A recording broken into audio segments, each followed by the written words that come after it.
લોકરક્ષક યુવાનો સાથે આજે હું નવા વિષયની વાત કરવા જઈ રહ્યો છું.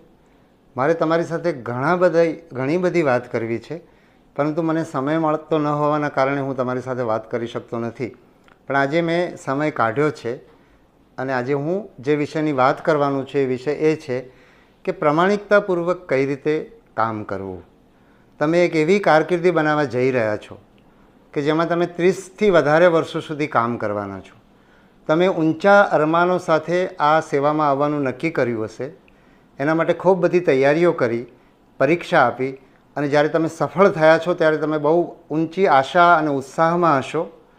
તમે તમારી ત્યાં જવાની તાલીમમાં જવા માટે ભૌતિક તૈયારીઓ પણ કરી રહ્યા હશો કે શું વસ્તુ લઈ જવું વગેરે વગેરે, પણ સાથે સાથે તમે માનસિક તૈયારી કરી રહ્યા હશો. અને આ જે માનસિક તૈયારી છે ખૂબ મહત્ત્વની બાબત છે, જેના આધારે તમે 30 વર્ષની કારકિર્દી ઘડશો.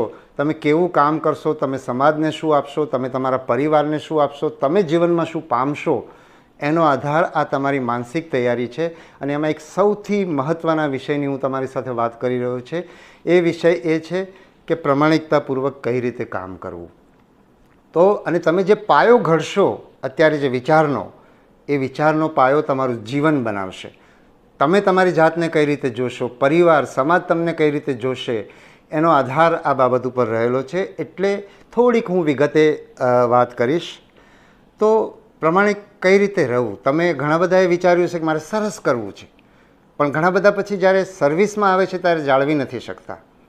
તો એ કેમ એવું થાય છે અને એવું ના થાય એ માટે શું કરવું જોઈએ, એની હું આજે વાત કરી રહ્યો છું. અને આ વાત એટલા માટે પણ કરી રહ્યો છું કે હું જ્યારે આઈપીએસમાં જોડાયો ત્યારે મારા સિનિયર્સે મારી સાથે આ વાત કરી છે અને મને ઉપયોગી થઈ છે. એમાંથી એક બે વાત હું આજે તમારી સાથે કરીશ પણ ખરો.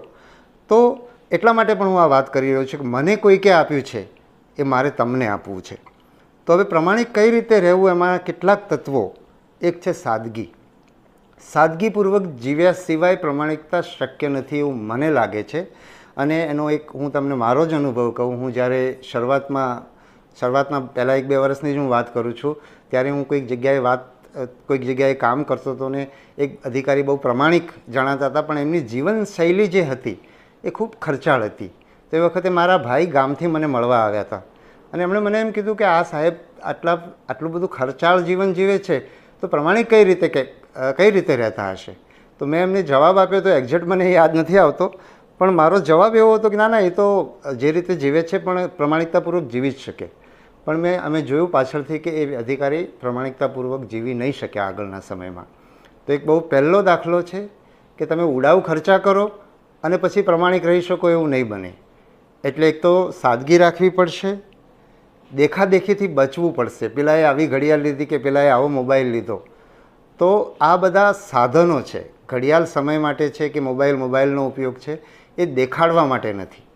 એટલે જો એ દેખાડાથી દૂર રહેશો, બીજા લોકો શું કરે છે એ જોઈને તમે ખર્ચ કરવાનો પ્રયત્ન કરશો, તો તમે બહુ ખર્ચા કરશો અને ખર્ચા પૂરા કરવા માટે તમારે બીજા રસ્તાઓ અપનાવવા પડશે ને તમે પ્રમાણિકતાપૂર્વક નહીં જીવી શકો.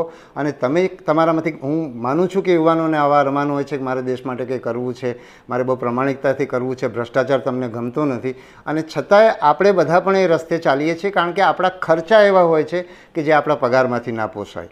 એટલે આ એક મહત્ત્વની બાબત છે, એના ઉપર તમારું ધ્યાન દોરું છું.